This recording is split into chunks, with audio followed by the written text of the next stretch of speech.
Here's how I made my companion costume. So the main character, the one we're dressing up as, is named Iris. Iris spelled backwards is Siri, which in the context of the movie, so cool. We started with a base of white because it was easier to source white clothing than it was pink. First up was the shirt. I used Rit dye in the shade Petal Pink. This is the first time I did it properly and actually used dish soap.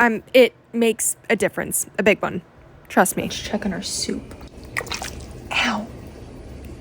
I just burned myself. The shirt ended up a little brighter than I was hoping, but we troubleshot and just made the shorts a little brighter too. We're not striving for perfection here. We're striving for done. The sunset matched the costume, which I thought was nice. Next was the shorts, and in case nobody's ever told you, you can absolutely use acrylic paint on clothing. Don't let anyone make you believe that you need to buy fabric paint for a Halloween costume. I started sketching out the checkers and then kind of got lost with all the pencil marks and then kind of gave up and just started painting. Sometimes I feel like the added pressure of, oh, this is permanent now, makes you just kind of figure it out and do better. And that's exactly what happened. I also learned that Sophie Thatcher can make herself cry out of one eye selectively, which is like the coolest trick. I started running out of paint at this point and decided to water it down a little bit, and honestly, it worked a little better. It wasn't going on as thick, so it was laying a little nicer on the fabric. Then I added a little more red to the paint to make it a little darker and put that where the lines cross over to create that checkered look. And again, this paint was watered down, and trust me when I say, just water down your paint. Overall, the costume ended up a lot brighter than I was anticipating, but I kind of like it. I paired it with, of course, the Keds, and I decided to go with the solid headband versus a fabric one, just because I knew that one was going to stay in my hair. I feel like anytime I wear a fabric headband, it's slipping off. And finally, my favorite part of this costume, the robotic hand. Now, I believe